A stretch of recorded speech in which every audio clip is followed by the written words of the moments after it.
બાંગ્લાદેશીઓના નકલી ડોક્યુમેન્ટ બનાવવા માટે ભાજપ અને કોંગ્રેસના કોર્પોરેટરના લેટરપેડનો ઉપયોગ કરાયો છે। આ સાથે જ એટીએસે એક એજન્ટ અને એક બાંગ્લાદેશીની ધરપકડ કરી છે। ભારતમાં ઘૂસણખોરી કરી અમદાવાદના ચંડોળા વિસ્તારમાં રહેતા બાંગ્લાદેશીઓ સામે તંત્રએ કાર્યવાહી શરૂ કરી છે। 200 જેટલા બાંગ્લાદેશીઓને તો પકડીને રિપોર્ટ કરી દેવામાં આવ્યા છે। જો કે પોલીસ તપાસમાં સનસનીખેજ વિગતો સામે આવી છે। અહીં રહેતા કેટલાક બાંગ્લાદેશીઓએ બોગસ ડોક્યુમેન્ટ બનાવ્યા હોવાનું અને તેના આધારે પાસપોર્ટ પણ બનાવી દીધા હોવાનું સામે આવ્યું છે।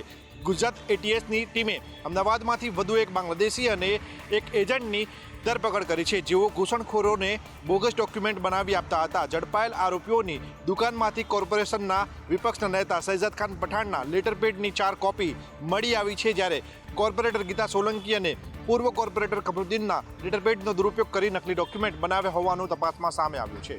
આરોપીઓની દુકાનમાંથી 22 જેટલા નકલી દસ્તાવેજ મળી આવ્યા છે। આ સાથે દુકાનમાંથી કબજે કરાયેલા કોમ્પ્યુટર તેમજ લેપટોપમાંથી પણ નકલી ડોક્યુમેન્ટ મળી આવ્યા છે। હર ઉનાળે ગુજરાતમાં ચોમાસા જેવો માહોલ સર્જાયો છે, ત્યારે આજે વલસાડના કપરાડામાં ધોધમાર વરસાદ વરસ્યો। સૌરાષ્ટ્ર બાદ આજે વલસાડના કપરાડામાં મેઘરાજાએ કહેર વરસાવ્યો હતો। કપરાડાના સુથારપાડા, વીરક્ષેત્ર, માલઘરમાં ભારે પવન સાથે ધોધમાર વરસાદ વરસ્યો।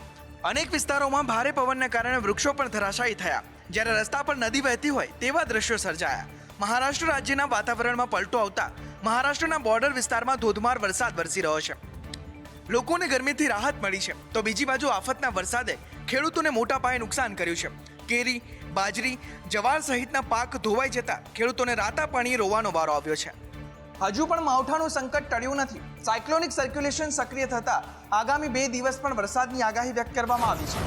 ગુજરાતની સૌથી જાણીતી આઈસ્ક્રીમની કંપનીના કોનમાંથી ગરોળી નીકળી છે।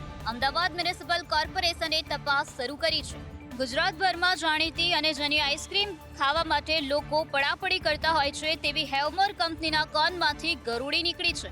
અમદાવાદના મણિનગરમાં એક ગ્રાહકે આઈસ્ક્રીમ કોન મંગાવ્યો હતો।